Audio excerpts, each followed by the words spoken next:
Lord.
जीवन में दिया है, इसलिए मैं परमेश्वर पिता को मैं धन्यवाद देता हूँ और आज आए सभी लोगों को मैं सभा में स्वागत करता हूँ। परमेश्वर की महिमा के लिए हम जोरदार ताली बजाकर एक दूसरे को स्वागत करें। हालेलुया, परमेश्वर की महिमा मिले। आज से कुछ अलग विषय की ओर बढ़ने वाले हैं और बीते समय हम काफी संदेश को हमने सुनते आया। प्रभु के वचन आज भी प्रचार करूंगा मैं। वचन से हम काफी बातें हमने सुना है और आने वाले समय में परमेश्वर की आत्मा हमको ये कहते हैं कि जितने बातें हमने सुना है हम अपने जीवन में उसको अमल करें और लागू करें और एक्सरसाइज करने के लिए हम तैयार हो जाए। हालेलुया, अपने जीवन में उसको हम अनुभव भी करें, उस सामर्थ्य को अपने जीवन में हम अनुभव करें, उसको पाने के लिए, उसको ग्रहण करने के लिए एक इच्छा हमारे अंदर होना है। हालेलुया। तो विश्वास की बातें जो हम लोग यहाँ पर प्रचार किया जाता है, ये केवल सुनने के लिए नहीं, विश्वास कर्म के द्वारा अधूरा है लिखा है, तो हमारा कुछ काम भी उसके साथ प्रकट होना जरूरी है। अगर आपके अंदर विश्वास है तो परमेश्वर के सम्मुख में इस विश्वास को प्रकट करना भी जरूरी है। आपके जीवन में अद्भुत बातें, अलौकिक बातें होना प्रारंभ होगा। हालेलुया। जिस समय आप इस बात को पूरी रीति से ग्रहण करोगे, परमेश्वर के वचन से आज से मैं कुछ हफ्तों तक मैं लगातार अलौकिक सुपरनैचुरल हमारे जीवन में विश्वास से संबंधित और विश्वास को लागू करने के लिए और कुछ बातों को हम देखने जा रहा है। कितने लोग आनंदित है? कितने लोग परमेश्वर की बड़ी सामर्थ को पाना चाहते हैं? हालेलुया। इस प्रार्थना के साथ आपको बैठना है प्रभु की उपस्थिति में। परमेश्वर पिता, आपके अभिषेक से, आपके आत्मा की भरपूरी से, आपकी पवित्र आत्मा की बल से, आपकी आत्मा की सामर्थ से मुझे भरना है। परमेश्वर, आपके वचन, आपकी आत्मा, आपकी सामर्थ से मुझे इस्तेमाल करना है। हालेलुया। इस प्रार्थना के साथ हम परमेश्वर के चरणों पर हम रहे। एक वचन मैं पढ़कर मैं हमारे इस अध्ययन का शुरुआत करना चाहूंगा। ये हमारे लगातार क्लास होगा। मुझे नहीं पता कि कहां तक हम जा पाएंगे। जैसे पवित्र आत्मा अगुवाई करेगा वैसे मैं प्रचार करूंगा। हालेलुया। जैसे परमेश्वर आप लोगों को समझाएंगे उन बातों को, अंत के समय के लिए परमेश्वर कलीसिया को तैयार करने वाला है। हालेलुया। अंत के दिनों के लिए परमेश्वर कलीसिया को किस प्रकार तैयार करने वाला है, ध्यान से सुनना है। सबसे प्रथम बात, एक वचन पढ़ते हुए हम शुरू करें। उत्पत्ति की पुस्तक पहला अध्याय और उसका 28वां वचन। उत्पत्ति पहला अध्याय और उसका 28वां वचन। माइक में एक जन पढ़ सकते हैं। और परमेश्वर ने उनको आशीष दी और उसने कहा, फूलो फलो और पृथ्वी में भर जाओ और उसको अपने वश में कर लो, वश में कर लो और समुद्र की मछलियां तथा आकाश के पक्षियों और पृथ्वी पर रहने वाले सब जंतुओं पर अधिकार रखो। Praise the Lord. परमेश्वर की महिमा हो। इस सुंदर वचन के लिए मैं प्रभु को धन्यवाद करता हूँ। एक वचन भी आगे बढ़े, 27 पढ़िए। 27 उससे पहले का, तब परमेश्वर ने मनुष्य को अपने स्वरूप के अनुसार उत्पन्न किया, अपने ही स्वरूप के अनुसार उसको उत्पन्न किया। नर और नारी करके उसने मनुष्य की सृष्टि की और परमेश्वर ने उसको आशीष दी। बस, और परमेश्वर ने उसको आशीष दी। प्रभु को धन्यवाद इस सुंदर वचन के लिए। मैं परमेश्वर पिता को मैं धन्यवाद करता हूँ। आज हम हमारी पहचान के विषय में कुछ बातें हम सुनेंगे। हमारी पहचान आप समझते हो ना? पहचान क्या होता है? आइडेंटिटी, आपकी पहचान। मसीह लोगों की कमी कहां पर है? कमी मतलब वीकनेस, कमजोरी कहां पर है मालूम? वे लोग परमेश्वर के ओर से दिए गए अधिकार और सामर्थ्य को नहीं पहचानते हैं और अपनी पहचान उसके अंदर नहीं है कि वे कौन है, मैं कौन हूं, आप कौन हैं। इस पहचान आपके अंदर नहीं होने की वजह से शैतान आप पर हावी होता है, समस्याएं आपको दबाते हैं, परेशानियां आपको डुबा देती है। आज हम अपनी पहचान को अच्छे से समझकर, जानकर यहां से लौटना है। पहचान, आपको पता है आपके पास कौन सी पहचान पत्र है? आधार कार्ड है और बैंक का पासबुक है और ड्राइविंग लाइसेंस है, पासपोर्ट है, कुछ लोगों के पास पासपोर्ट है, वोटर आईडी सबसे बड़ा पहचान पत्र है ना। आपकी वोटर आईडी है, इलेक्शन कमीशन की तरफ से जो दिया गया वोटर आईडी है, और आयुष्मान कार्ड है, शायद मार्कशीट होगा, है ना। और ऊपर अगर और जाए तो हमारा एड्रेस नहीं रहेगा, फिर भी नाम और जन्म तिथि तो पता चल जाएगा। पैन कार्ड, बहुत सारे कार्ड सरकार हमें दिया है, किस लिए? आपकी पहचान के लिए। मान लो आप हवाई अड्डे में गया है, रायपुर का माना एयरपोर्ट कितने लोग देखे हैं? माना रायपुर में हवाई अड्डा, जहाँ पर फ्लाइट है, जहाज बनते हैं, नहीं देखे? ओके, कोई बात नहीं, प्रभु आपको देखने का अवसर दे, जल्दी आप लोगों को ले जाए। तो आप मान के चलो, आपकी पहचान पत्र और पासपोर्ट लेकर आप एयरपोर्ट में पहुंचा है। सिक्योरिटी चेक बोलकर एक चेक होता है वहां पर। सिक्योरिटी चेक में एंट्रेंस में सिक्योरिटी गार्ड से लोग खड़े रहते हैं और वो लोग आपको बोलेंगे कि आपका पासपोर्ट दिखा, और वो आपको बोलेगा आपका आधार कार्ड दिखा। मान के चलो आपका आधार कार्ड और आपका पासपोर्ट चोरी हो गया, आपका आधार कार्ड और आपका पासपोर्ट चोरी हो गया। आप कैसे स्थापित करोगे आप ही है वो बंदा जिसने ये टिकट कटवाया है? आप ही है वो बंदा जिसने वो गाड़ी में फलाना सीट बुक किया है? क्या बिना पासपोर्ट, बिना आधार कार्ड का आप उसके अंदर जा सकते हैं? आपको जाने मिलेगा? आप जानते हैं कि आप कौन हैं, आप ही है वो, मगर सबूत, खुद की पहचान का सबूत होना चाहिए, नहीं तो आप अपने आप को भी प्रूफ नहीं कर पाओगे। आपका वैल्यू सरकार की तरफ से दिए गए कागजों में पाई जाती है। आपका मूल्य, आपकी पहचान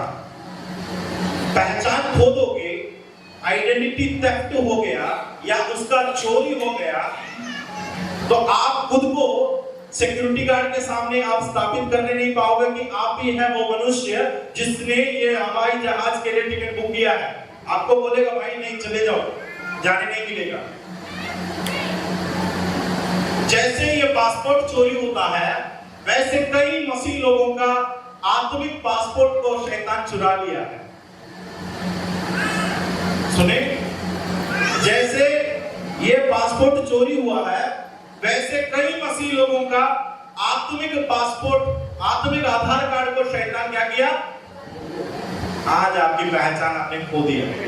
आज आपको नहीं पता कि आप कौन हैं, आप प्रूफ नहीं कर पा रहे, आपको एंट्रेंस नहीं मिल रहा है, आपके अंदर ये सामर्थ्य नहीं है, आपके अंदर ये पहचान नहीं है कि आप कौन हैं। इस कारण बीमारी आपको रोकते हैं, बोलते नहीं आगे बढ़ने नहीं दूंगा। इस कारण कर्ज आपको दबाते हैं, बोलते नहीं आगे बढ़ने नहीं दूंगा। इस कारण आपकी जीवन की परेशानियां एक से बढ़कर एक आपको रोकने लगता है।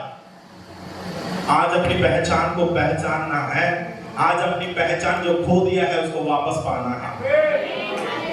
जिस पहचान आज आपने खो डाला है, जिस पहचान को आपने भूल चुका है, जिस पहचान को मसीह लोग नहीं जानते हैं, आज उस पहचान को वापस पाने का दिन है। हालेलुया।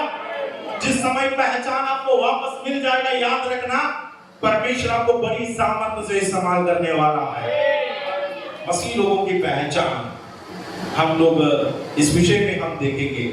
परमेश्वर ने मनुष्य को बनाया, यस, उस वचन में वापस आए, उत्पत्ति पहला अध्याय और उसका 28 और 27। तब परमेश्वर ने मनुष्य को हाँ। अपने ही स्वरूप के अनुसार परमेश्वर ने उसको उत्पन्न किया, हाँ। नर और नारी करके उसने मनुष्य की सृष्टि की। देखो, आपको परमेश्वर ने अपने स्वरूप में उत्पन्न किया है करके लिखा है। आपको परमेश्वर ने अपनी समानता, आपकी समानता में बनाया करके लिखा है। आप परमेश्वर की स्वरूप और परमेश्वर की समानता में बनाया। आपकी पहचान परमेश्वर के समान है। आपका समानता, आपकी लाइकनेस, आपकी सामर्थ, आपकी लाइफ परमेश्वर के समान होना चाहिए। जैसे परमेश्वर है वैसे परमेश्वर ने आपको बनाया। हेलो, इस बात को याद किया आपने? सुने, जैसे परमेश्वर है वैसे परमेश्वर ने आपको भी। और हम कैसे हैं? आज हम बोलते हैं मैं तो गुलाम हूं, मैं तो कीड़ा मकोड़ा हूं, मैं तो धूल हूं, मैं तो डस्ट हूं। नहीं भाई, कभी भी प्रार्थना में ये शब्द मत कहना। कुछ लोग प्रार्थना करते, मैं भी पहले विश्वास में आया ना तो इतना नम्रता दिखाता था। मैं प्रभु को बोलता, प्रभु तो मैं धूल भी नहीं, उसके एक कण हूं, है उसका एक छोटा सा अंश हूं। प्रभु ने बोला, भाई तुम धूल का अंश नहीं है। अगर तुम धूल का अंश हो तो तुम्हारा पिता फिर कौन है? अगर तुम धूल है तो तुम्हारा पिता तो धूल का बाप होगा। तुम्हारा पिता धूल का बाप नहीं है, तुम्हारा पिता परमेश्वर है। तुम उनकी बेटा है, तुम उनके संतान है, तुम गुलाम नहीं है, तुम छोटा मोटा व्यक्ति नहीं, तुम कीड़ा मकोड़ा मनुष्य नहीं। कई लोग अपने आप को कीड़ा बोलते प्रार्थना में, मैं कीड़ा मकोड़ा बोलते हैं। भाई अपनी पहचान को समझ लो, तुम कीड़ा मकोड़ा नहीं है। तुम कीड़ा मकोड़े होगा तो शैतान अपने जूता उतार के तुमको मार देगा फट से, चटनी बना देगा। आपका मकड़ी का चटनी बनता है ना, वैसे आपको पूरा चटनी बना देगा शैतान।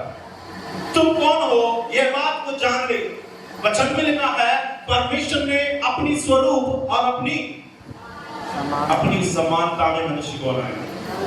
पहचान इस संसार में देखो, कई लोगों को कई चीजों से पहचाना जाता है।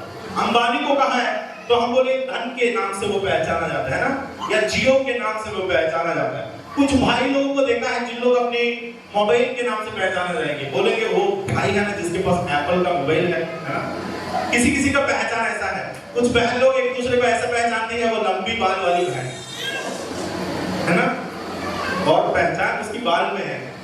कुछ लोगों का पहचान उसकी गाड़ी पर है, जो गाड़ी चलाते हैं ना, वो लोग बोलेंगे वो गाड़ी चलाने वाला भैया है ना, पहचान गाड़ी है। कुछ लोगों का पहचान फोन है, कुछ लोगों का पहचान शायद उसका शरीर है। अब मुझे अक्सर लोग क्या बोलते हैं, वो लंबू पास्टर है ना। लोग मुझे जब नहीं जानते तो लोग ऐसा बोलते हैं, वो लंबू पास्टर है वहां पे। आपका पहचान शायद कुछ चीजों में हो सकती है। आपका पहचान शायद किसी वस्तु में हो सकता है। कुछ लोग चर्च के नाम से भी जानते हैं। वो लोग बोलेंगे हम तो एक जी चर्च के, तो बोलेंगे हम, वो बहन है ना वो एक जी चर्च जाने वाली, उससे मैं मिला था। वो बहन है ना जो आईपीसी चर्च जाती है ना। पहचान क्या होता है? किसी वस्तु के साथ जोड़कर आपको बना देता है आपकी आइडेंटिटी। संसार में हम ऐसा दिखता है, मगर मसीह लोगों का पहचान ना बाल में है, ना कपड़े में है, ना मोबाइल में है, ना चर्च बिल्डिंग के ऊपर है, ना आपका पढ़ाई के ऊपर है, ना आपकी जॉब या कैरियर, आपकी प्रोफेशन के ऊपर है। कुछ लोग जॉब के नाम से भी जाना जाता है, वो भाई जो मिस्त्री है ना, वो भाई जो टेलर है, वैसा बोलते हैं। आप मसीह में है, मसीहों का पहचान उनके काम का, जॉब के नाम से नहीं। मसीह लोगों की पहचान उनके पढ़ाई के अनुसार नहीं, मसीहों की पहचान उनकी पहनावा के अनुसार नहीं। मसीहों की पहचान वे परमेश्वर की संतान है तो उस अधिकार से होना चाहिए। मसीहों का पहचान कैसा होना चाहिए? उस अधिकार से होना चाहिए जो परमेश्वर मनुष्य को दिया है। प्रभु की महिमा के लिए ताली बजा सकते हैं। हमारी पहचान कैसा है? कितने लोग समझे, कितने लोग सुने? किसी को नींद आ रहा है? कूलर बंद कर देता हूं। नींद नहीं है, बिल्कुल नहीं है, पसीना बहता रहेगा, मस्त रहेगा। है बंद करना है तो नींद सोना नहीं है, अच्छे से सुनना, क्योंकि शैतान कभी नहीं चाहते ये बात सुने। मैंने बोला अलग से मुझे ये बोलने को परमेश्वर ने बोला है, यानी जब मैं प्रेयर किया था तो ये विषय, मैंने कुछ और विषय, आज मैं किस विषय में प्रचार करूंगा, मैं सोच बाथरूम में भी नहाते समय मैं सोच रहा था मैं किस बात में प्रचार करूं, किस बात में प्रचार करूं। परमेश्वर ने बोला कि बेस फाउंडेशन डालो, क्योंकि लोग आज भी लड़खड़ा रहे हैं, आज भी लोग मजबूत नहीं है, आज भी लोग खड़े नहीं हैं, आज भी लोगों को नहीं पता, एक छोटी सी बीमारी या बुखार होने से भी नाराज हो जाता है, आज भी एक तकलीफ आने से चिढ़ जाते हैं, आज भी बच्चे समान है मनुष्य, आज भी विश्वासी लोगों को अपना ताकत, अपना अधिकार, अपने सामर्थ्य नहीं पहचानते। इसलिए इस विषय है मुझे आपके सामने रखना है। मैं बोला ये लगातार होगा, पता नहीं कब तक ये चलेगी हमारा, मगर याद रखना ये संदेश आपके जीवन को बदल सकता है। ये संदेश के द्वारा आपके जीवन में, कईयों का जीवन में परमेश्वर छूने वाला है और कईयों को परमेश्वर की आत्मा से भरेगा। IFGM चर्च से कुछ बहन लोगों को, भाई लोगों को परमेश्वर खड़ा करेगा अपने सामर्थ्य के लिए, अपनी शक्ति दिखाने के लिए, अपने अभिषेक का प्रदर्शन के लिए परमेश्वर कुछ लोगों को खड़ा करेगा। मैंने इस विषय के लिए बीते समय में प्रार्थना कर रहा था कि परमेश्वर हमारे यहाँ से कुछ लोगों को प्रभु खड़ा करना है, सामर्थ्य प्रकट होना है। हम कथा कहानी सुनने नहीं आया है, वचन में लिखा परमेश्वर का राज्य बातों पर नहीं होती है, सामर्थ्य पर प्रकट होता है। कितने लोग विश्वास करते हैं परमेश्वर का राज्य सामर्थ्य पर प्रकट होता है, बातों से नहीं होता। आप एक बहन के पास जाकर, भाई के पास जाकर 10 बात भी बोले यीशु भला है, यीशु अच्छा है, यीशु चंगा करने वाला है, जब तक चंगाई उनके जीवन में होगी नहीं, जब तक सामर्थ्य उनके लाइफ में प्रकट होगा ही नहीं, वो विश्वास नहीं करेगा। इसलिए यीशु मसीह ने बोला आकर देख लो, सुन लो नहीं बोला, आकर देखो क्या हो रहा है। लंगड़े चल रहा है, अंधे देख रहा है, सुसमाचार सुनाया जा रहा है, ये काम आकर देख लो। कमेंट सी नया नियम की कलीसिया सुनने वाला कलीसिया सिर्फ नहीं रहना, कामों को करने वाला कलीसिया होना है। आपके द्वारा परमेश्वर सामर्थ्य कार्य करना जरूरी है। जब तक परमेश्वर अपने सामर्थ्य आपके जीवन में उतारेगा नहीं, आपके द्वारा परमेश्वर का सामर्थ्य कार्य होगा नहीं, कोई भी विश्वास नहीं करेगा आपकी बातों पर। आपके अंदर का विश्वास भी दब जाएगा, आप स्वयं विश्वास नहीं करोगे प्रभु पर, ढीला ढक्कन हो जाएगा, ठंडा पड़ जाओगे, मसीहत में पीछे पिछड़ जाओगे। क्यों? क्योंकि कोई सामर्थ्य कार्य मेरे लाइफ में नहीं होता है। मैं प्रार्थना तो किया मगर उत्तर नहीं मिला। आज सुनना, अपनी पहचान को आप जानोगे ना, अपनी पहचान को पाओगे, अधिकार को समझ में आएगा, परमेश्वर आपके लाइफ में कार्य करेगा। आपकी प्रार्थनाएं बदलेगी, आपके होठ से निकलने वाली शब्द बदलेगा, आप जो परमेश्वर से बोलने वाला है उसका टोन बदलने वाला है, आपका अधिकार और आपका कमेंटिंग बदलने वाला है, आप अभी शैतान को डांटने का तरीका बदलने वाला है, आप शैतान को, दुष्टात्मा को जो निकालने वाला है वो तरीका बदलेगा। सामर्थ्य आपके द्वारा परमेश्वर कार्य करने वाला है। इसके बीच में एक वचन मुझे याद आया, इस वचन में पढ़ना चाहता हूँ। इतिहास, शायद दूसरा इतिहास है, 16 अध्याय का 9 वचन पढ़े, दूसरा या पहला है इतिहास की पुस्तक। हाँ, यस, दूसरा इतिहास। यहोवा की दृष्टि सारी पृथ्वी पर इसलिए फिरती रहती है कि जिनका मन उसकी ओर निष्कपट रहता है, उनकी सहायता में वह अपनी सामर्थ्य दिखाए।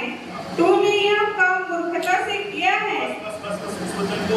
इस वचन को फिर से कोई भाइयों में से एक जन पढ़े।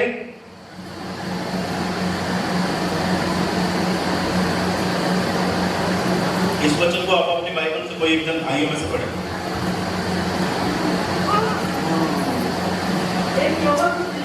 यहोवा की दृष्टि, हाँ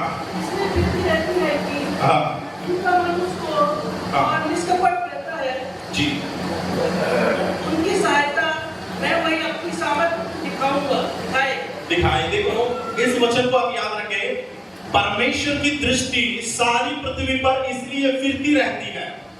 परमेश्वर हर एक को ढूंढता रहता है, आपको खोज रहा है, परमेश्वर इनको ढूंढते हैं, इनको ढूंढता है, सब पर नजर लगा रहा है। किस लिए नजर लगाते हैं परमेश्वर, किस लिए ढूंढते हैं? वचन में लिखा है जिनका मन उसकी और क्या है, निष्कपट है। बीते गुरुवार का समय हम लोगों ने बाइबल स्टडी में कोऑपरेटिव मीटिंग हमने ऑनलाइन में किया था, कपटता के बारे में सुने थे। याद है कपटता के बारे में मैंने बोला था, जिनकी मन उसकी ओर निष्कपट रहता है उनकी सहायता करे। पहली बात, जो लोग परमेश्वर की ओर ताकते रहता है, प्रभु से मदद मांगते, प्रभु मुझे आपकी हेल्प चाहिए, परमेश्वर मुझे आपकी मदद चाहिए, उनके लाइफ में परमेश्वर अपनी सामर्थ्य कार्य प्रकट करने के लिए, उनकी मदद करने के लिए प्रभु तैयार में रहता है और एक सहायता करने के लिए। और दूसरी बात क्या लिखा है? सामर्थ्य। क्या लिखा है? परमेश्वर का सामर्थ्य दिखाने के लिए परमेश्वर किसी को ढूंढ रहा है, परमेश्वर का शक्ति प्रकट करने के लिए परमेश्वर किसी को ढूंढ रहा है। क्या आप बनना चाहते हो उसमें से? परमेश्वर अपनी सामर्थ्य को दिखाने के लिए एक को ढूंढते जा रहा है। देखो, परमेश्वर की नजर फिरती रहती है, ढूंढती रहती है, परमेश्वर खोज रहा है कोई एक मनुष्य मुझे मिल जाए जिसके द्वारा मैं अपनी सामर्थ्य क्या करूं। ये अंत के समय है, याद रखना। परमेश्वर उनके प्रति जो सिद्धांत से चलता है, उनके प्रति जो निष्कपट रहता है, उन सब पर परमेश्वर अपनी सामर्थ्य दिखाने के लिए तैयार है। अंत के समय में परमेश्वर की वायदा क्या है? मैं हर एक पर अपनी आत्मा उंडेलूंगा, लिखा है। योवेल नबी में लिखा है, मैं अंत के दिनों में हर एक पर मैं अपनी आत्मा उंडेलूंगा। मांगने वाले हर एक को परमेश्वर वो सामर्थ्य देने के लिए तैयार है। जो रिसीव करना चाहता है अपने जीवन में, जो पाना चाहता है उस सामर्थ्य को, जिसके द्वारा परमेश्वर आपको सामर्थ्य वेपन, एक हथियार के समान आपको इस्तेमाल करेगा शैतान की गढ़ों को ढाने के लिए, भारत की गढ़ों को ढाकर आत्मा को जीतने के लिए परमेश्वर अपनी सामर्थ्य आपकी लाइफ में प्रकट करना चाहता है। परमेश्वर ढूंढता रहता है, फिरता रहता है जिनका मन उसकी ओर निष्कपटता से। आज आप यहाँ पर बैठकर समर्पण करो, प्रभु को बोलो, परमेश्वर मेरे लाइफ के द्वारा अपनी सामर्थ्य को दिखाए, मेरे जीवन के द्वारा अपनी सामर्थ्य को दिखाए, मेरे जीवन के द्वारा प्रभु तेरे सामर्थ्य बहने पाए। प्रभु आपको भी इस्तेमाल करेगा, आपके लाइफ के द्वारा अद्भुत कार्य परमेश्वर प्रकट करेगा। हम अपनी पहचान में वापस आए। परमेश्वर ने मनुष्य को अपनी समानता में बनाया, अपनी सदृश्य में, स्वरूप में बनाया। और देखो, परमेश्वर ने सबसे पहले मनुष्य को क्या कहा? मुझे आपसे सवाल करना है, वचन ना दिखाए, उस वचन ना दिखाए, दिखा दिया क्या? या 27 में रहे, 28 में मत जाइए। नो, परमेश्वर ने मनुष्य को बनाने के बाद, परमेश्वर ने मनुष्य को सबसे प्रथम शब्द परमेश्वर ने क्या बोला? मुझे ये सुनना है। मनुष्य को प्रभु ने बना लिया, बनाने के बाद फर्स्ट शब्द परमेश्वर ने अपने मुंह से मनुष्य के लिए क्या बोला? क्या? सुनो बोलो, पृथ्वी पर जाओ, गलत है। यस, रवि भैया के लिए जोरदार ताली बजाएगी। फर्स्ट थिंग, पहली बात तो बाइबल में लिखा है, परमेश्वर मनुष्य को बनाने के बाद परमेश्वर ने उन्हें आशीष क्या क्या है करके मत पढ़ने जाना। पहले देखो, परमेश्वर ने उन्हें आशीष दे रहा है, परमेश्वर ने उन्हें आशीष दे रहा है। परमेश्वर आशीष दिया, परमेश्वर ने अपने हाथ बढ़ाया, परमेश्वर ने होठों को खोला, परमेश्वर ने मनुष्य के लिए रखा गया सबसे प्रथम चीज आशीष है। मनुष्य किस लिए बनाया गया है? आशीष के लिए बनाया गया है। आज ये समझ लेना, मनुष्य को परमेश्वर ने आशीष पाने के लिए बुलाया है। मनुष्य को परमेश्वर ने आशीष पाने के लिए बुलाया है। मनुष्य को परमेश्वर ने आशीष पाने के लिए बुलाया है। परमेश्वर अपनी आशीष दिया। आशीष के बारे में लिखा है, फूलो फलो पृथ्वी पर भर जाओ, पूरे पृथ्वी को कब्जा करो, डोमिनियन, या पृथ्वी पर राज करना, प्रभुता करना, अधिकार रखना। फर्स्ट थिंग ब्लेसिंग है, आशीष दिया परमेश्वर के नाम से, या उनसे बढ़कर और कोई नहीं, वहां पर यहोवा से बढ़कर उस समय कोई नहीं शपथ खाकर आशीष देने के लिए परमेश्वर स्वयं अपने नाम से आदम और हव्वा लोगों को आशीष दिया। प्रथम बात परमेश्वर जो मनुष्य के लिए देता है वह आशीष है। ब्लेसिंग्स, परमेश्वर की आशीषें। आशीष पाने के लिए हम बुलाए गए करके वचन में लिखा, कहीं आपको याद है? हम किसी को श्राप ना दें, क्योंकि हम आशीष पाने के लिए बुलाए गए लोग हैं। आपकी लाइफ में श्राप, आपके लाइफ में दूसरी तकलीफ पाने के लिए प्रभु ने नहीं बुलाया। आदम और हव्वा लोगों को बनाने के बाद परमेश्वर ने यह नहीं कहा कि जाकर प्रचार करो, वचन सुनाओ या घुटने में बैठकर प्रार्थना करो। आदम और हव्वा लोगों को बनाने के बाद परमेश्वर ने यह नहीं बोला कि उपवास रखो, देखता हूं मैं आशीष शायद दे दूंगा। नहीं, आदम और हव्वा लोगों को बनाने के बाद परमेश्वर अपने मुंह खोलकर बोलता है आशीष पालो, क्योंकि मनुष्य परमेश्वर की आशीषों को पाने के लिए बुलाया है। दो बात है जो परमेश्वर मनुष्य से चाहता था, आज भी चाहता है, आदम और हव्वा लोगों से ये चाहता था। क्या है? पहला है, उसमें नहीं मिलेगा, यहां देख लीजिए। पहला है परमेश्वर की आशीषों को मनुष्य रिसीव करे, अपनी जीवन में अनुभव करे। क्या है? पहला क्या है?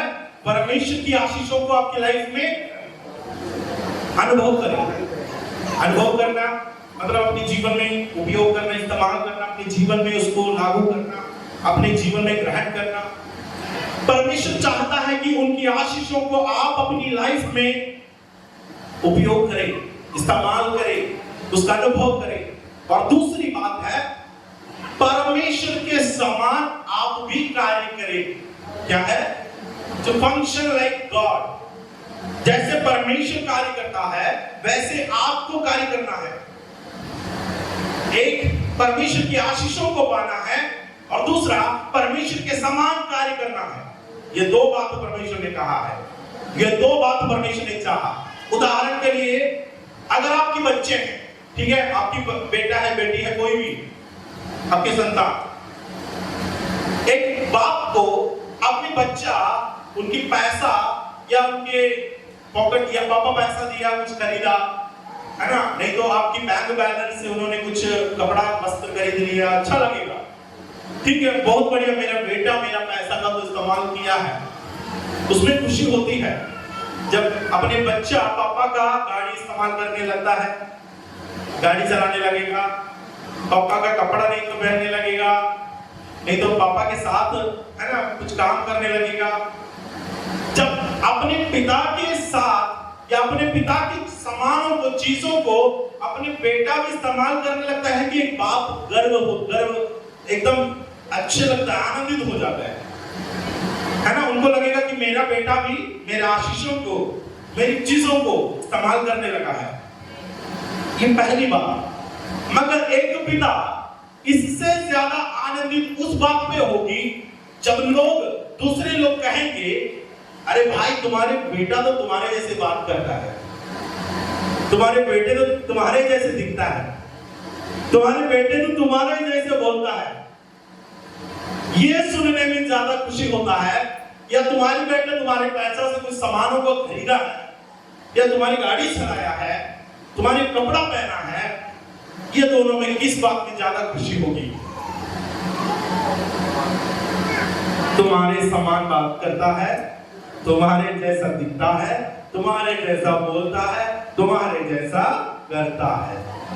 इस बात पर एक पिता ज्यादा खुश हो जाता है। जितने आशीषों को आप प्रभु का इस्तेमाल करते हैं, उससे ज्यादा स्वर्गीय पिता इस बात पर खुश होता है जब आप उनके समान कार्य भी करने लगेगा। परमेश्वर के समान आप कार्य करने लगेंगे तो परमेश्वर ज्यादा खुश हो जाएगा। परमेश्वर के समान आपको कार्य करना है, परमेश्वर के समान कार्य करने से परमेश्वर ज्यादा खुश हो जाएगा। परमेश्वर अधिकार रखता है ना, हर एक चीज पर राज करता है। आपको भी राज करने के लिए बुलाया है।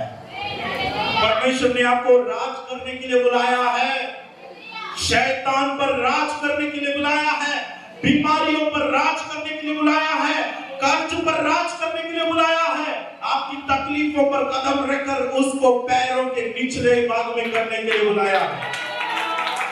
आज कर्ज का भार अपने कंधों पर उठा उठा के कर्ज ऊपर है और तुम नीचे दब रहे हैं। बीमारी ऊपर हो गया, बीमारी हावी हो गई और तुम दबते जा रहे हो। हाय, सोच कर देखो, यीशु होता, अगर मेरे स्थान में प्रभु होता, प्रभु क्या करता? यीशु के नाम से देखो परमेश्वर उस बीमारी को डांट देता। ऐसा कौन सा बीमारी आई जिसको यीशु ठीक नहीं कर पाया? कौन सा बीमारी आई यीशु के पास? ऐसा कौन सा तकलीफ आया यीशु मसीह ठीक नहीं किया? अगर यीशु मसीह ऐसा है तो हमें भी परमेश्वर कैसा देखना चाहता है? समस्या से मुक्त, परेशानियों के ऊपर कदम रखते हुए, आपकी तकलीफों पर कदम रखकर प्रभुता करने वाले लोग खड़े होना चाहिए। अधिकार रखने वाले लोग, अपनी तकलीफों पर कदम रखने वाले लोग, उस पर राज करने वाले लोग, प्रभुता करने वाले लोग को परमेश्वर देखना चाहता है। परमेश्वर इसी के लिए आपको बुलाया है। परमेश्वर की पहचान राज करना होता है, प्रभुता करना होता है, अधिकार रखना होता है। मनुष्य को भी यही आशीष दिया है। वापस आए उस वचन में, मनुष्य को भी यही आशीष दिया है। क्या आशीष दिया है? उसका 28 पढ़िए, पहला अध्याय का। और परमेश्वर ने उनको आशीष दी और उनसे कहा, फूलो फलो। देखो, उनसे कहा फूलो फलो और पृथ्वी में भर जाओ, पृथ्वी पर भर जाओ और उनको अपने वश में कर लो, उसको अपने वश में कर लो, और समुद्र की मछलियों तथा आकाश के पक्षियों और पृथ्वी पर रहने वाले सब जंतुओं पर अधिकार रखो। फिर परमेश्वर ने उनसे कहा, सुनो, जितने बीज वाले छोटे छोटे पेड़ सारी पृथ्वी के ऊपर है और जितने वृक्षों में बीज वाले फल होते हैं, वे सब मैंने तुमको दिया है। तो बस वापस आए 28 में वापस आए। देखो, इसमें परमेश्वर ने आपको दिया गया आशीष है। आशीष में क्या है? अधिकार रखना है, प्रभुता करना है। किन किन बातों पर है मैं बोलना नहीं चाहूंगा, आज मैं बता रहा हूं। आप अधिकार रखना है, सामर्थ्य रखना है अपनी जीवन की परेशानियों पर, आपके लाइफ के बीमारियों पर, आपके लाइफ के कर्ज पर, आपके परिवार के ब्रेक, जो आपके परिवार में जो दरार पैदा हुआ है, उस पर अधिकार रखकर प्रार्थना करना है। बच्चों पर जो बीमारी ग्रसित है, उस पर अधिकार रख के प्रार्थना करना है। आपके लाइफ में जो अटैक शैतान का हो रहा है, उस पर अधिकार रख के प्रार्थना करना है। अगर घर में कोई नशा करता है, उस पर अधिकार रख के प्रार्थना करना है। भले वो सोए, भले वो जागते रहे, उस वक्त आप अधिकार रख के डांटना है शैतान के कामों को। आपके परिवार को छोड़कर शैतान जाने लगेगा। आप अपने अधिकार को इस्तेमाल करें, क्योंकि परमेश्वर ने अधिकार के लिए आपको बुलाया है। परमेश्वर ने आपको अधिकार के लिए बुलाया है, सामर्थ के लिए बुलाया है, राज करने के लिए बुलाया है, प्रभुता करने के लिए बुलाया है। मनुष्य को बनाने के बाद दिया गया पहले आशीष, प्रभुता करो। मनुष्य दबते रखना परमेश्वर पसंद नहीं करता है, क्योंकि परमेश्वर की समानता में मनुष्य को बनाया, और जिस मनुष्य को परमेश्वर ने अपनी समान बनाया, वो मनुष्य रेंगते रेंगते भिखारियों के समान सड़कों पर बीमारी से ग्रसित होकर अस्पताल के स्ट्रीट्स पर परमेश्वर देखना नहीं चाहता है। परमेश्वर बोलता, बेटा बेटी, तुम्हारे अंदर मैं अधिकार दिया हूं, मुंह खोलकर डांट उस बीमारी को, तुझे और तेरे परिवार को छोड़कर वो जाएगा। आपकी परिवार के अंदर से ये बंधन खुल जाएगा, आपकी शरीर से बीमारी निकल जाएगी, आपके जीवन से ये कर्ज दूर हो जाएगा, जिस वक्त आप अपने मुंह खोलकर डांटने लगेगा। आज अपना अधिकार को इस्तेमाल नहीं करोगे तो वैसे बैठ जाओगे, कुछ नहीं पाएगा।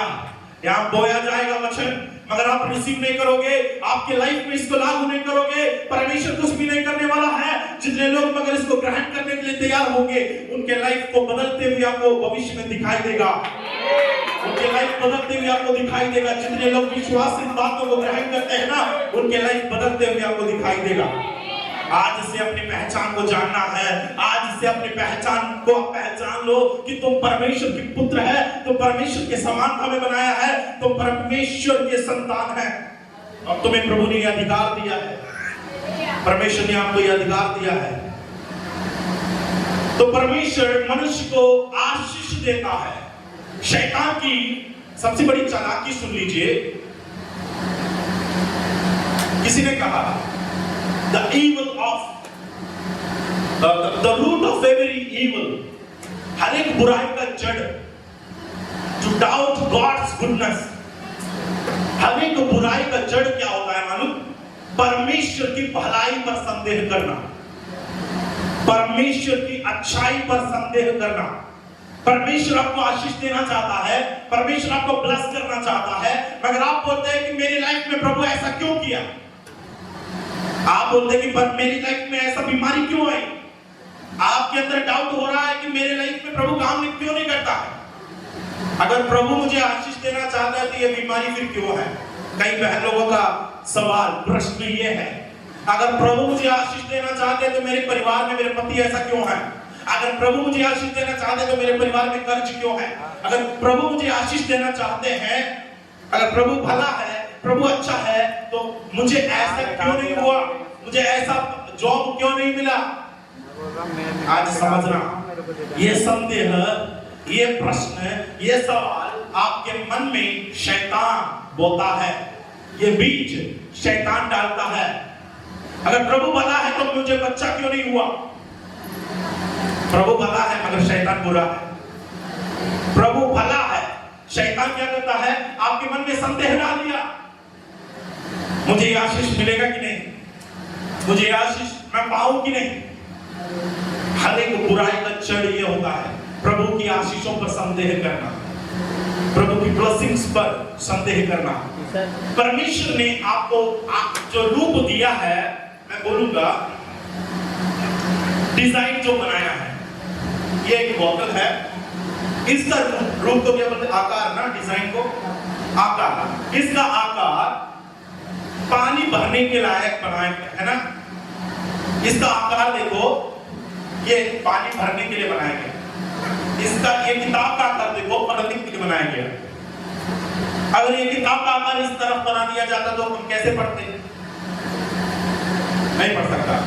अगर पानी बोतल ऐसा बना लिया जाता तो हम कैसे पीते? हर एक को अपना अपना आकार है। आपका आकार क्या है? मनुष्य का आकार, द डिजाइन ऑफ मैन, परमेश्वर की आकार, मनुष्य को जो प्रभु ने आकार दिया है, वो आकार आशीष पाने के लिए है, पवित्र आत्मा की फल प्रकट करने के लिए है। ध्यान से सुन लेना, आपको प्रभु ने ऐसा बनाया है कि आप, कोई सो तो नहीं रहा है? बगल में बाजू में बैठे वाले को थोड़ा सा हाथ देकर जय मसीह बोले एक बार, एक दूसरे को जय मसीह बोले। प्रभु आपको, आपसे बहुत प्यार करते हैं बोलो, प्रभु आपसे बहुत प्यार करते हैं बोलो। हाँ, मुस्कुरा के बोलो, तभी उनका नींद भाग जाएगा। प्रभु आपसे बहुत प्यार करता है। आप ध्यान से सुन लेना, आपका डिजाइन, आपका आकार किस प्रकार प्रभु ने बनाया है। कभी आपने सुना है, ध्यान से सुन लीजिए, कभी आपने ऐसा सुना है लोगों से, मैंने आज मेरी बीवी से बहुत प्यार किया, अब मुझे सरदर्द लग रहा है। मैंने मेरे बच्चे से इतना प्यार किया, मुझे थोड़ा सरदर्द कर रहे हैं। कभी आपने सुना ज्यादा प्यार करने से सरदर्द होता है? मगर ये सुना है कब? जब ज्यादा गुस्सा किया। मैंने बहुत गुस्सा किया, मेरा सर फट रहा है। सुने कि नहीं? बहुत गुस्सा किया, मेरे सर फट रहे हैं। मैंने बहुत ज्यादा प्यार किया, मेरे सर फट रहे हैं। होता है। तो प्रभु किस लिए मनुष्य के शरीर को बनाया? गुस्सा करने के लिए बनाया कि प्यार करने के लिए बनाया? इसलिए यहाँ पर नेगेटिव असर होता है। जो काम करने के लिए प्रभु ने नहीं बुलाया ना, वो जिस वक्त करोगे तो शरीर रिएक्ट करने लगेगा।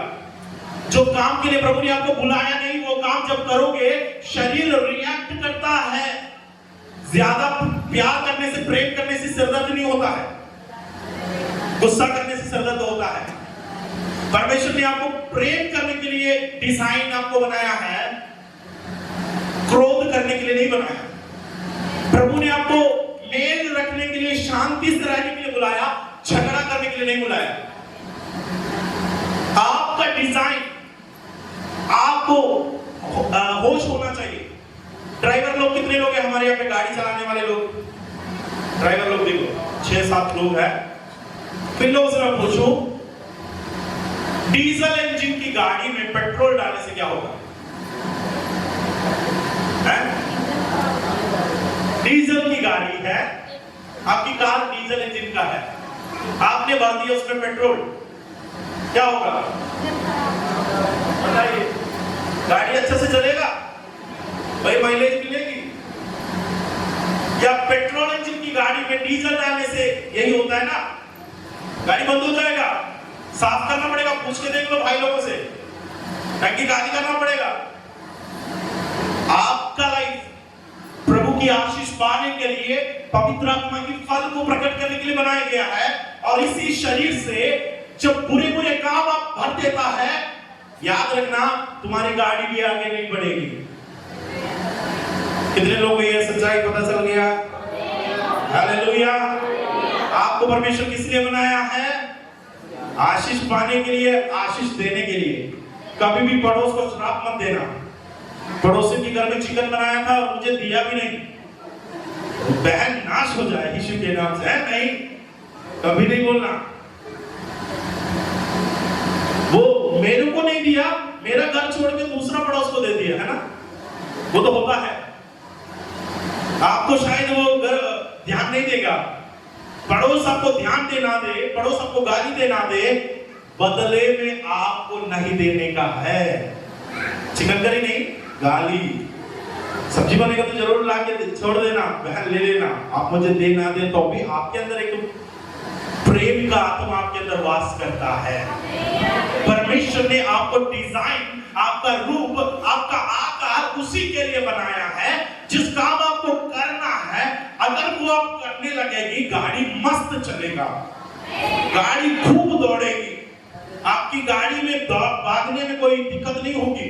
मगर परेशानी तब होता है जिसके लिए प्रभु ने मुझे बनाया नहीं, उस काम में जब करने के लिए उठता हूं, संसारिक लोगों के समान ना करें। संसार वाले लोग बुरे बुरे काम करते हैं, वे नाचते हैं, वे दौड़ते हैं, वे गांजा पीते हैं, वे नशा करते हैं, पान जो भी नशा दारू मिलता है वे पीते हैं, और वे नाच गान करते हैं खूब नंगे होकर। ये काम मसीह लोग करने लगेगा तो याद रखना, तुम्हें इसके लिए प्रभु ने नहीं बुलाया, तुम्हारा आकार इसके लिए नहीं। परमेश्वर की आकार प्रभु मनुष्य को दिया है, परमेश्वर का रूप, परमेश्वर प्रेम है करके लिखा है, वचन में लिखा है परमेश्वर प्रेम। यही आकार परमेश्वर आपको भी दिया है, यही रूप परमेश्वर आपको भी दिया है। इसलिए नेगेटिव फोर्स हमारी लाइफ में आने से सिरदर्द होता है, इसलिए परेशानियां, झगड़ा करने के बाद मन बेचैन हो जाता है। किसी को बुरा भला कहने के बाद कुछ लोग खाना भी खाना छोड़ देता है। क्यों? क्योंकि उनका शरीर में ये कैपेसिटी नहीं है, उनकी शरीर उसके लायक में प्रभु ने नहीं बनाया। आपका आकार परमेश्वर के समान है, परमेश्वर की भलाइयों को रिसीव करना है, परमेश्वर के आशीषों को आपको पाना है। आगे हम बढ़ते जाएंगे। देखो, परमेश्वर ने आपको बनाया किस लिए है? परमेश्वर की आशीषों को ग्रहण करने के लिए, परमेश्वर की आशीषों को ग्रहण करने के लिए। एक का दो का एक भी पढ़िए, उत्पत्ति 2 अध्याय और उसका पहला वचन। यो आकाश और पृथ्वी और उनकी सारी सेना का वर्णना समाप्त हो गया, और परमेश्वर ने अपने काम जिसे वह करता था 7वें दिन समाप्त किया, और उसने अपने किए हुए सारे कामों से 7वें दिन विश्राम किया। और परमेश्वर ने 7वें दिन को आशीष दी और पवित्र ठहराया, क्योंकि इसमें उसने सृष्टि की रचना के अपने सारे। और तीसरा यूहन्ना और उसका दूसरा वचन पढ़े, सब लोग इस वचन को ध्यान से पढ़े। तीसरा यूहन्ना और उसका दूसरा वचन।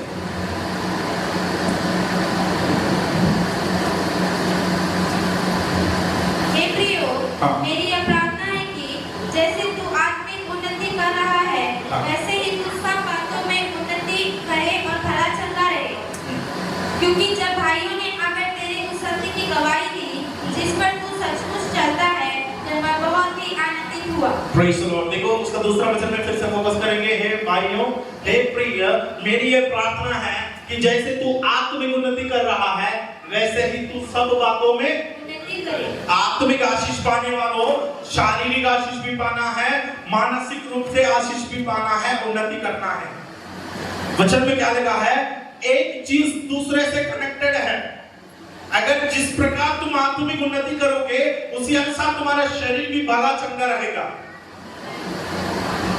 डॉक्टर लोगों के पास जब जाते हैं तो डॉक्टर मान लो नहीं, अधिकांश बीमारी, याद रखना, अधिकांश बीमारी आपकी भावनाओं की खेल है, आपकी भावनाओं पर निर्भर रहते हैं, इमोशंस।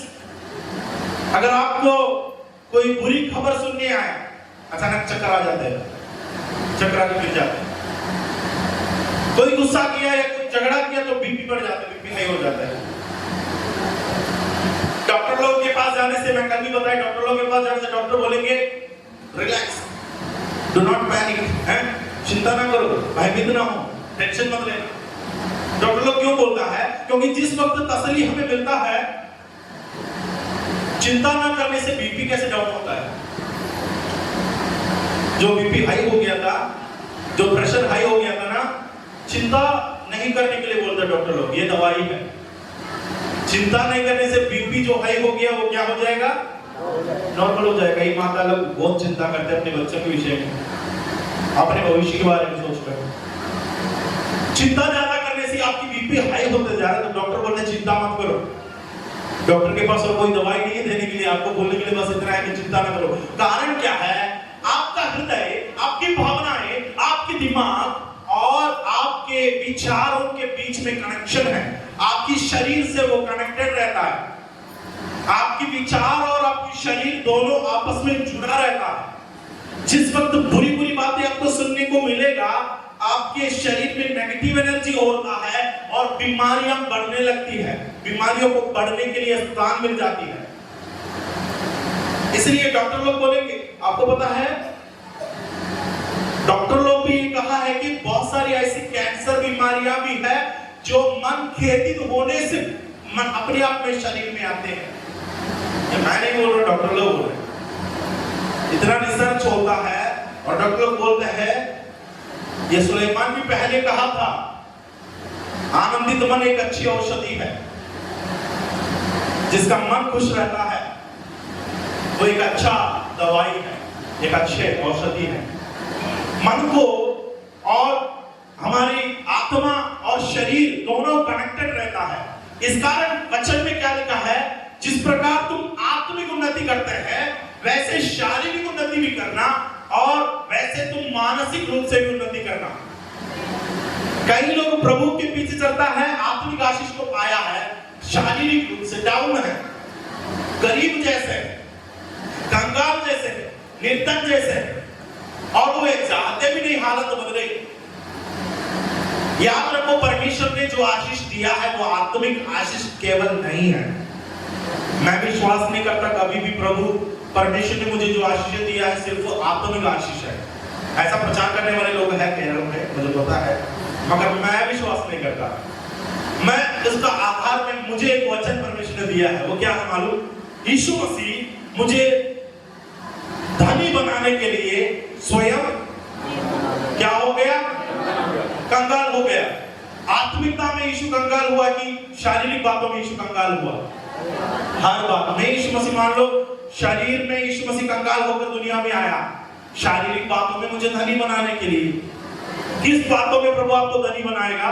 शारीरिक बातों में भी बनाएगा, आत्मिक बातों में भी बनाएगा, मानसिक बातों में या दिमाग या मन की बातों में भी परमेश्वर आपको बनाएगा। केवल आत्मिक आशीष देने के लिए प्रभु नहीं आया। अगर ऐसा होगा तो कोई चमत्कार यीशु नहीं कर सकता, मछली बढ़ाकर नहीं दे सकता, शारीरिक आशीष है।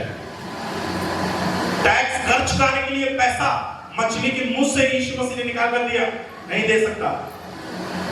कोई भी मरे हुए मनुष्य को जिला नहीं सकता, शारीरिक आशीष है। कोई भी बीमारी ठीक नहीं कर सकता, चंगाई शरीर का है। यीशु मसीह हर प्रकार की आशीष आपको देना चाहता है। आपकी आत्मिक आशीष जैसे आपको मिलता है, वैसे शारीरिक आशीषों को भी पाना है और वैसे मानसिक आशीषों को भी पाना है। इस बात पर ध्यान ना देने पर क्या होता है मालूम? आत्मिक आशीष पे आप बढ़ता जाओगे, शरीर आपके लिए बड़ी बाधा बनकर खड़े रहेगी। आत्मिक आशीष को आप तो रिसीव करते जाओगे, मगर शरीर आपके लिए बाधा बनेगी। आपके अंदर गिफ्ट तो है, वरदान तो है, आपके अंदर बुलावा है, मगर शरीर नहीं मानते जाने के लिए। शरीर बोलता है अरे भाई तू क्या करे, आज जॉब में मैं नहीं जाऊंगा तो मेरा परिवार का कैसे होगा, मेरे बच्चे को पढ़ाई कैसे चलेगी। आपके अंदर बुलावा बहुत ऊंची है, बहुत बड़ी है, मगर आप क्या करते हैं, शरीर की बंधुआई में चले गए। कारण क्या है, शारीरिक आशीषों को आप पाए नहीं हैं। शारीरिक आशीष ना पाने के कारण कई लोग संडे संडे चर्च नहीं आ पा रहे। क्यों? शारीरिक रूप से बांधा गया, शारीरिक रूप से बांधा गया। शैतान यही चालाकीपन इस्तेमाल करते हैं। बुलावा तो भाई का ऊंचा है, वो प्रार्थना करेंगे तो बीमार ठीक हो जाएगा, मगर ये आते कभी कभार है चर्च में। क्यों? शारीरिक रूप से, पारिवारिक रूप से बांधा गया। शारीरिक रूप में, पारिवारिक रूप में कई लोगों का पति भी साथ नहीं देगा, कई लोगों का पति साथ नहीं देगा, कई लोग बच्चे सिरदर्द बनकर खड़े रहेंगे। क्यों? पारिवारिक आशीष पाए नहीं है। यह सारी बातें परमेश्वर की पसली में बैठकर अधिकार से मांग कर पाना है। केवल आत्मिक आशीष पाने के लिए नहीं, शरीर की आशीषें, पारिवारिक आशीषें, मानसिक रूप में भी। अब मान के चलो आत्मिक आशीष है, शारीरिक आशीष भी है, मन खेदित है, बेचैन टाइप का है। आप बोलोगे मुझे आज ना आराधना किया जैसा नहीं लगा, आप बोलोगे आज ना मुझे प्रार्थना किया जैसा नहीं लगा, आप बोलोगे आज मैं चर्च गया जैसे। क्यों नहीं लगा बहन, क्यों नहीं लगा? क्योंकि आपका मन बेचैन है, आपका मन उदास है, आपका मन खेदित है। 3 प्रकार की आशीष मैंने प्रभु का आशीषों को डिवाइड किया था। प्रभु ने मनुष्य को आशीष दिया तो वहां कुछ भी नहीं लिखा है कि आत्मिक आशीष पालो या शारीरिक आशीष पालो या मानसिक आशीष पालो। नहीं, मैं बोलता हूं मनुष्य के लिए प्रभु यीशु मसीह हर एक आशीषों का द्वार, हर एक आशीषों का चाबी, हर एक आशीषों का कुंजी आपके हाथों में दिया है। विश्वास से तुम खोलोगे, तुम्हारा जो पति छोड़ दिया है वो वापस आ जाएगा। विश्वास से तुम खोलोगे, तुम्हारा बच्चा जो बिगड़ चुका है वो प्रभु की मस्ती में उठना टेकेगा। विश्वास से तुम खोलोगे, तुम्हारी आर्थिक समस्या है, तुम्हारी सैलरी रुक चुका है, विश्वास से खोलोगे वो सैलरी वापस आ जाएगा। अपने लाइफ में अनुभव करके देखो, अपने जीवन में इन बातों को प्रैक्टिकली विश्वास के चाबी लगाकर आप अनुभव करके देखो, ये काम आपके लाइफ में होने वाला है यीशु के नाम में। आपके लाइफ में ऐसी आशीष प्रभु आपको देगा। आप विश्वास कीजिए, क्योंकि परमेश्वर की पहचान में आपको बनाया है और परमेश्वर नहीं चाहता है कि परमेश्वर के लोग बीमारी में पड़े रहे, परमेश्वर के लोग बीमारी में पड़े रहे, परमेश्वर के लोग गरीब बनकर बने रहे, नहीं चाहता है। मैं विश्वास करता हूं मेरा परमेश्वर आशीष का परमेश्वर है, आपके लाइफ में आशीष देना चाहता है, मेरा लाइफ में आशीष देना चाहता है। गरीबीपन शैतान की धोखा है जिससे आपको भागना है। परमेश्वर आशीष पाने के लिए बुलाया है। आज विश्वास करो, आज इस बात को तोड़ो, प्रभु को बोलो परमेश्वर मुझे आपकी आशीषों से भर दे, मेरी पहचान आपकी पहचान है। आपके डिजाइन, आपके आकार परमेश्वर का आकार है। प्रभु ने अपनी समानता में आपको बनाया, परमेश्वर ने अपने सदृश्य में आपको बनाया। तो परमेश्वर जो चाहता है वो काम जैसे प्रभु करता है वैसे आपको भी करना है। शैतान की युक्तियों से परे रहना है, शैतान की युक्तियों से परे रहना है। एक वचन जल्दी पढ़ेंगे और उसका 3रा अध्याय उत्पत्ति की पुस्तक। मेरा समय खत्म होता जा रहा, मैं इसलिए यहाँ पर समाप्त करूंगा। बाकी हम आने वाले समय में उस विषय में हम देखेंगे। उत्पत्ति की पुस्तक उसका 3रा अध्याय उसके 9 वचन से पढ़िए। हाँ,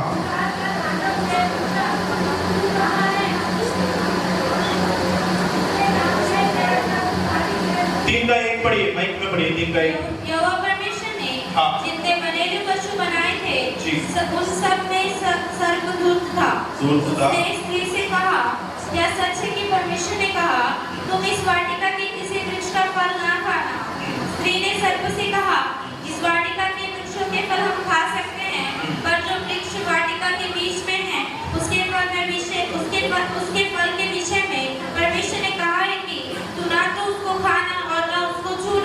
नहीं तो मर जाओगे। आमीन। उसका पहला वचन फिर से हम देखेंगे। परमेश्वर ने जितने बने हुए पशु बनाए थे उन सब में अब देखो, परमेश्वर की आशीष आपके हाथ तक पहुंचने से रोकने वाली एक ही मनुष्य, एक ही व्यक्ति, एक ही सामर्थ, एक ही आत्मा इब्लीस है, शैतान है, दुष्ट आत्मा है। शैतान केवल चाहता है कि आप आशीषित ना रहे। शैतान सिर्फ चाहता है कि आप जिंदगी भर किराए के मकान में ही अपनी जिंदगी को काटें। केवल शैतान चाहता है कि आपकी शरीर में कोई बीमारी मरते तक रहे।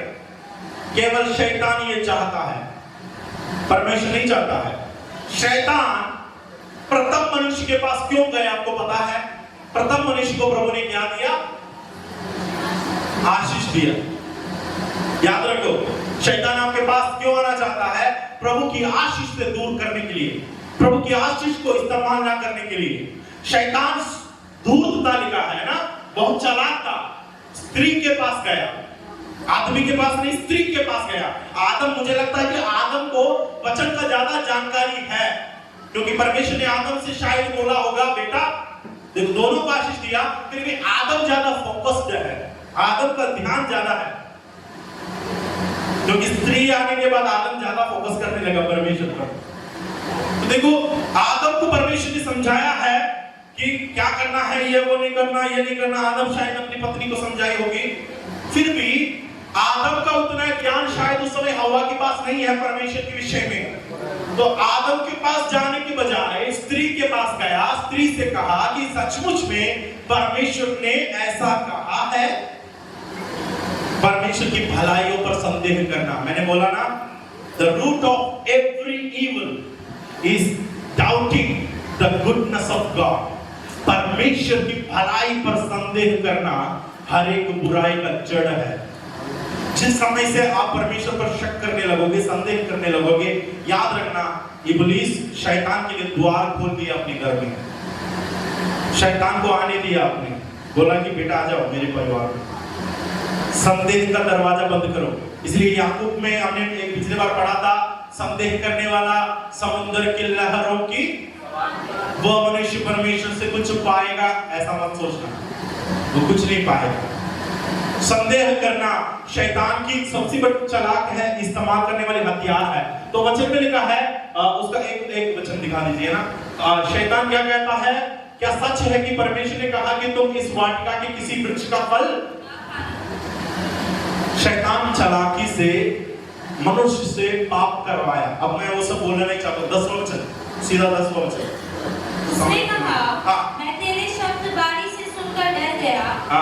परमेश्वर मनुष्य पाप करने के बाद परमेश्वर मनुष्य के पास गया, है ना? हाँ, और परमेश्वर की आवाज सुनकर आदम चुप गया। तो परमेश्वर ने पूछा, आदम तू कहाँ है? तो आदम का जवाब, मैं तेरा शब्द वाटिका में सुनकर डर गया क्योंकि मैं नंगा था, इसलिए छिप गया। देखो, आदम और हव्वा पाप किया, आपको पता है ना? आदम और हव्वा क्या किया? परमेश्वर का आशीष पाने के बाद शैतान धोखा दिया। शैतान की धोखा में, भ्रम में पड़कर वे पाप किए। परमेश्वर की जगह में मैं होता, परमेश्वर की जगह में आप होते, परमेश्वर के स्थान में आप रहते, आदम और हवा से पूछने वाली पहला प्रश्न क्या होगा? प्रथम सवाल, अब बताइए, अगर आप परमेश्वर की जगह में हो उस समय, आदम और हवा से आप मिले, पहला प्रश्न आप क्या पूछोगे? है?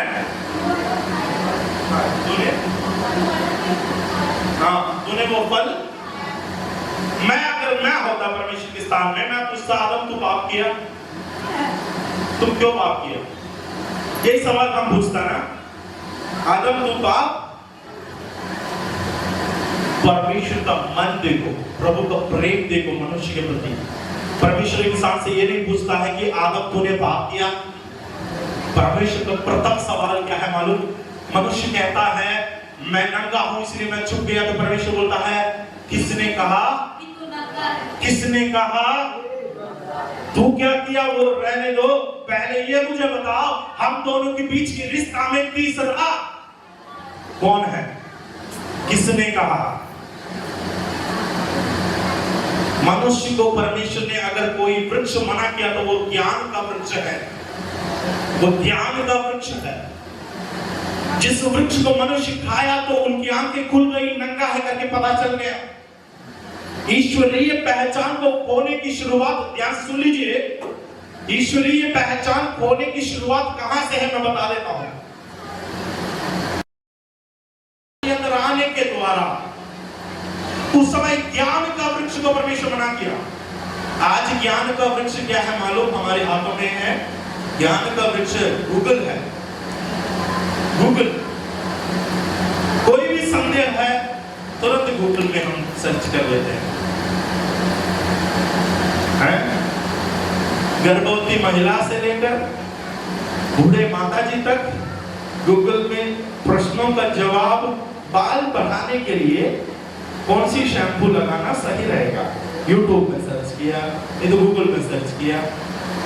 गोरा है, गोरा होने के लिए कौन सा क्रीम सबसे अच्छा है, कौन सा खाना खाने से मैं गोरी हो जाऊंगी,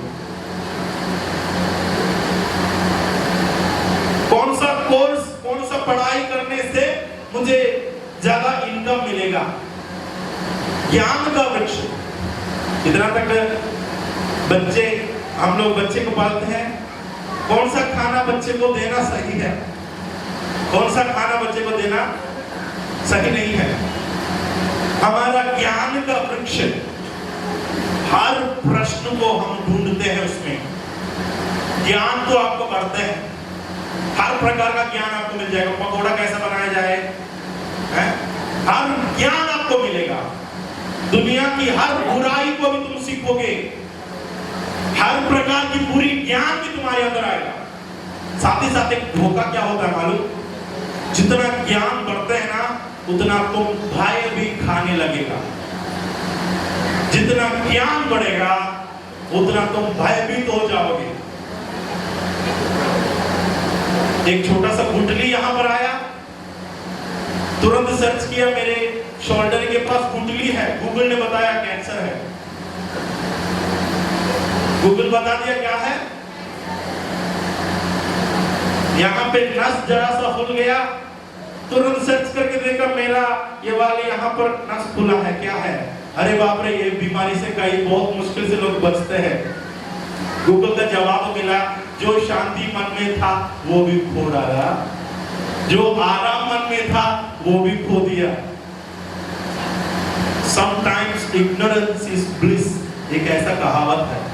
कभी कभार अज्ञानता भी परमानंद है। कभी कभार अज्ञानता भी मन को चैन देता है। सब बात जानने बैठोगे तो तुम्हारा मन बेचैन हो जाएगा। डॉक्टर लोग एक बीमारी के हर बात नहीं बताता है। उन लोग जो पेशेंट के लिए बीमारी, जो बीमार है उसको जो जो बातें बता सकते हैं वही बताएंगे। बाकी बातें शायद अपने रिश्तेदार को बोलेंगे, बाकी बातें नहीं तो डॉक्टर अपने मन में ही रखेंगे। डॉक्टर ये नहीं बोलेगा ये बीमारी से बहुत सारे लोग मरा है। डॉक्टर आपको बुलाकर ये नहीं बोलेगा कि बहन ये तो बचना बड़ी मुश्किल है, नहीं बोलता है।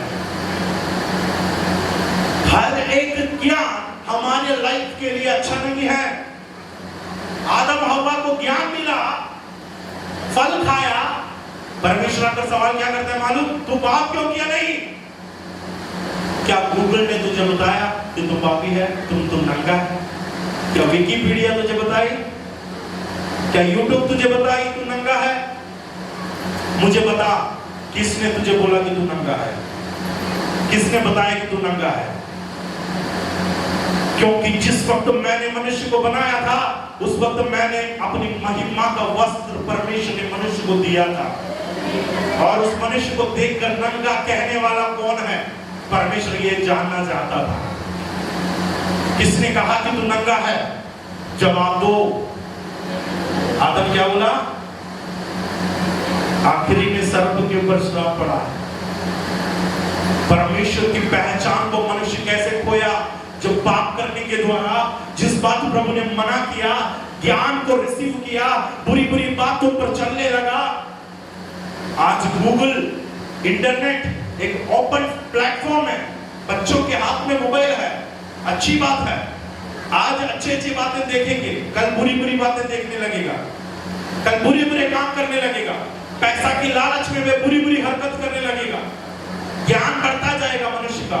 अंत के दिन की सबसे बड़ी एक श्राप यह है, इससे बहुत आशीष है दुनिया में। नॉलेज, ज्ञान बढ़ने से सुविधा बढ़ती है, मगर परमेश्वर के राज्य से लोग भागते हैं, परमेश्वर के राज्य से लोग दूर भागते हैं। मनुष्य पाप किया, परमेश्वर की पहचान को मनुष्य ने खो दिया। जिस पहचान परमेश्वर ने मनुष्य को दिया है, वो पहचान प्रभु यीशु मसीह आज हमें वापस देता है। यीशु मसीह के द्वारा हमें ये पहचान वापस मिलता है। आज विश्वास करने वाले हर एक को जो प्रथम आदम ने खो दिया, अंतिम आदम बनकर प्रभु यीशु मसीह आकर परमेश्वर की वो पहचान लौटा देता है, बोलता है लो ग्रहण करो। आज यीशु मसीह आपको इस पहचान को लौटाता है। एक समय के लिए अपनी आंखों को बंद करेंगे, प्रभु की उपस्थिति में कितने लोग समर्पण करेंगे, प्रभु मुझे उस पहचान वापस चाहिए। आज भी आपके लाइफ में मैं बताना चाहता हूं, अगर आज भी आपके लाइफ में बीमारी राज करते हैं तो आप अपने हाथों को उठाएं। आप अपने हाथों को उठाकर इस वक्त आप कबूलने वाला हो, इस वक्त आप जोर से घोषणा करने वाला है, यीशु के नाम से मेरे लाइफ में कोई बीमारी के लिए कोई जगह नहीं रहेगी। आज भी कर्ज आपको सताते हैं तो आप अपने हाथों को उठाएंगे। आप मिलकर जितने लोग कर्ज में दबे हैं, लोग अपने हाथों को उठाकर मिलकर कहने वाला है, परमेश्वर मेरा शरण स्थान है, परमेश्वर मेरा गढ़ है, मैंने परमेश्वर के समानता स्वरूप में मुझे बनाया है। मेरे लाइफ में कर्ज का कोई जगह नहीं है, मेरे लाइफ में बीमारी का कोई जगह नहीं है, मेरे लाइफ में ये परेशानी का कोई जगह नहीं है, मेरे लाइफ में गरीबीपन का कोई जगह नहीं, मेरे लाइफ में शैतान की बंधनों का कोई जगह नहीं, परिवार का टूटने का जगह नहीं, मेरे लाइफ में बच्चों को बीमार की जगह नहीं, क्योंकि मेरा रूप परमेश्वर का पहचान है, मेरा शक्ल परमेश्वर के समान है, मेरा स्वरूप परमेश्वर के समान है, मुझे परमेश्वर की समानता में बनाई गई है। अपने होठों को खोलकर इस वक्त प्रभु को धन्यवाद देकर कहने लगे, यीशु के नाम से शैतान को डांटने लगे, गेट आउट करे, शैतान को अपनी लाइफ से दूर भागे।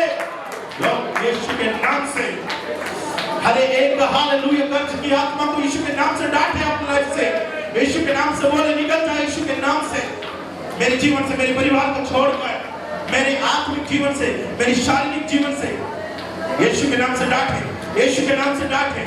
अद्भुत द्वार कई लोगों के लिए परमेश्वर खोलने वाला है, आश्चर्यकर्म का द्वार परमेश्वर आपके लाइफ में खोलने वाला है।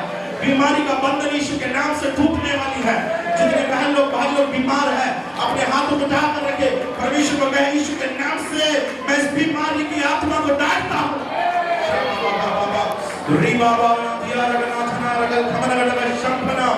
पवित्र आत्मा की सामर्थ्य से, प्रभु की अभिषेक से आप चंगे होने वाला है, क्योंकि आप परमेश्वर की पहचान है, आप परमेश्वर की पहचान है, आप परमेश्वर के रूप है, परमेश्वर की समानता है।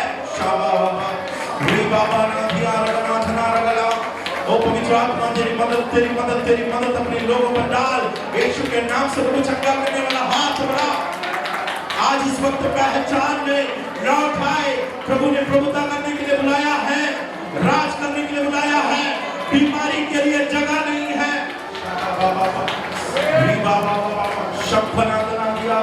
पवित्र आत्मा तेरी सामर्थ्य अपने लोगों को छू ले प्रभु, अपने आप के बल से स्पर्श करे।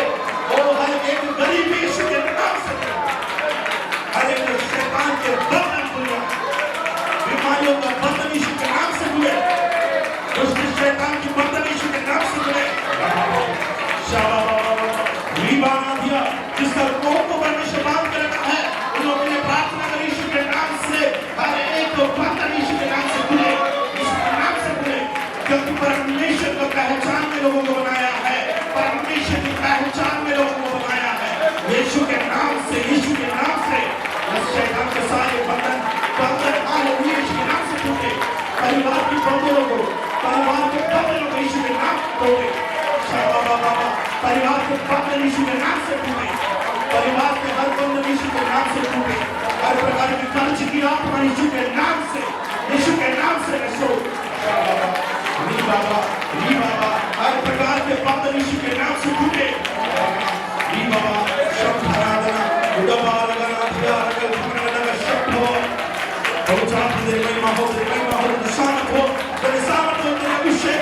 अपने लोगों को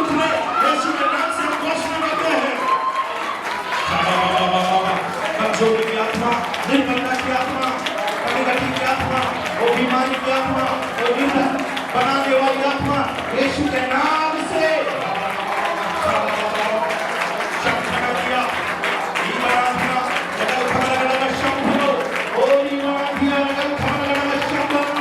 पवित्र आत्मा के सामर्थ्य से कमी की आत्मा को डांटते यीशु के नाम से, यीशु के नाम से कमजोरी की आत्मा को डांटते प्रभु। तेरी महिमा हो, तेरी महिमा हो। यीशु मसीह के सामर्थ्य में प्रभु हालेलुया। अपनी आत्मा की भरपूरी से, अपनी आत्मा के बल से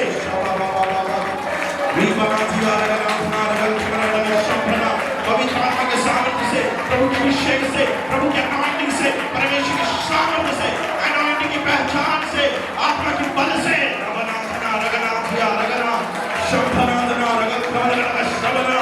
पवित्र आत्मा के सामर्थ्य से बढ़ने पाए। आत्मा ढूंढता है, लोगों को खोजता है। आत्मा खोज रहा है, आत्मा ढूंढता है। मेरे सामर्थ्य मैं किस पर प्रकट करूं, मेरी शक्ति मैं किस पर प्रकट करूं, मेरे सामर्थ्य मैं किस पर प्रकट करूं। पवित्र आत्मा की सामर्थ्य प्रकट करना चाहता है। कई बहनों के जीवन में बीमारी को प्रभु दूर करता है।